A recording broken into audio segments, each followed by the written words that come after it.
Бүгін мен сіздермен рух беріп, үміт сыйлайтын тақырыптардың бірі білім мен ғылым жайлы әңгімелеппін. Қарашаның басында бұл сала еліміздегі ғалымдар мен жастардың басты назарында болды. Президент Қасым-Жомарт Тоқаев Қазақстан академиялық білім кеңістігі форумында сөйлеп, терең мәні бар сөз айтты. Білім мен ғылым әлемді өзгерте алатын ең үлкен күш, деді ол. Расында да, қазір Қазақстанда осы бағытқа нақты қадамдар жасалып, жаңа өзгерістер жүріп жатыр. Ал олар елдің ертеңіне тікелей әсер етпек. Сәлем достар, менің есімім Ержан және сіздер Жас Вайб YouTube арнасын көріп отырсыздар. Бүгін еліміздің білім мен ғылым саласында не жаңалық бар және ұсынылып отырған өзгерістер ұлт болашағы үшін шешуші кезең болуы мүмкін бе деген сауалдарға жауап іздейміз.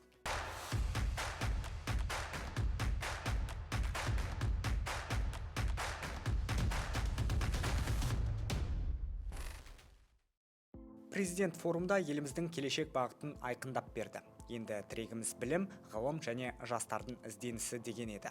Бұрын білім маңызды деген сөздер жиі айтылатын, ал қазір ол ел саясатының өзегіне айналды. Қазақстан цифрлы дәуірге нық қадам басты, ал бұл жолдың басты қозғаушысы технологиялар мен жасанды интеллект. Қазірдің өзінде бірнеше мектеп пен жоғарғы оқу орындарында жасанды интеллект жүйелері енгізіліп, оқу үдерісіне жаңа серпін беріп отыр. GPT секілді бағдарламалар сынақ ретінде қолданылып, мәтін талдап, код жазу, тапсырма құрастыру сияқты жұмыстарды жеңілдетіп келеді. Бұл әзірге пилоттық жоба, бірақ алғашқы нәтижелері қуантады. Оқу тиімдірек, білім алу жеңіл әрі қызықты бола түсті. Биыл басталған AI сана бағдарламасы бойынша 500 миллионнан астам студент жасанды интеллект негіздерін меңгерді. Енді бұл пән мектеп пен университеттерде міндетті сабаққа айналды. Яғни жаңа буындағы қазақстандықтар цифрлы ойлау мен алгоритм логикасын ерте жастан үйреніп өсіп келеді. Келесі үлкен жаңалық жаңа үлгідегі IT университеттерінің ашылуы.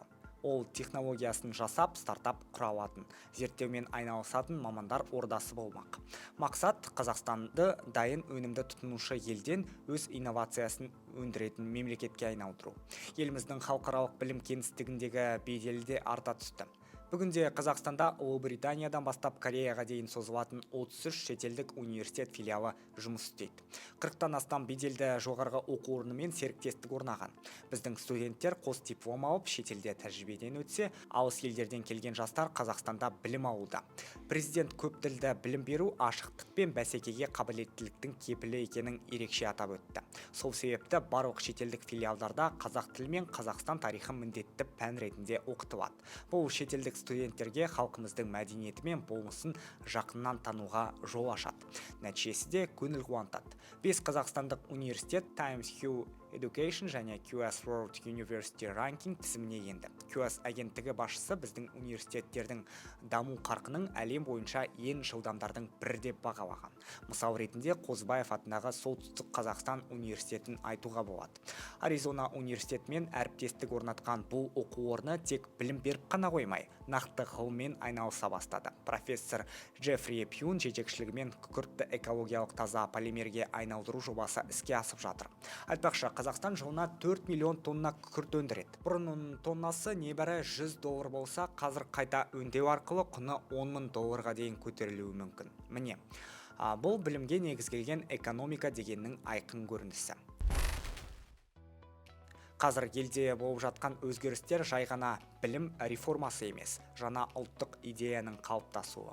Қазақстан ғылым, мәдениет және технология тоғысқан жаңа кеңістікке айналып келеді. Бүгінде Ақтөбенің оқушысы Гарвард профессорының дәрісін тыңдай алады, ал Лондоннан келген студент ұлы даланың тарихын қазақ тілінде үйреніп жүр. Бұл үдеріс ізденімпаз, өз еліне сенетін, шетелге кетпей, керісінше өз жерінде жаңалық ашуға ұмтылған жаңа ұрпақты тәрбиелеп жатыр. Мектептерде жасанды интеллект оқытылады, университеттер әлемдік серіктестермен жұмыс істейді, ал ғылым елдің экономикасына нақты пайда әкелуде. Демек, жүйе жұмыс істей бастады. Қысқасы, Қазақстан білім мен ғылымның жаңа дәуіріне қадам басты. Бос сөз жоқ, нақты іс бар. Жаңа IT университеттер, халықаралық зерттеулер, ғылыми жобалар бұл жаңа заманның бетбұрысы. Мұнда жетістік көзбен емес, идея мен талант арқылы өлшенеді. Ал енді сұраққа қайын. Қазақстан орталық Азияның білім ордасына айнала ала ма? Ол үшін не маңыздырақ, озық технология ма, әлде ұстаз бен шәкірттің еркіндігі ме? Пікір қалдырыңыз, ой бөлісіңіз, ұнаса лайк басып, Жас Вайб арнасына тіркеліп қойыңыз. келесі кездескенше.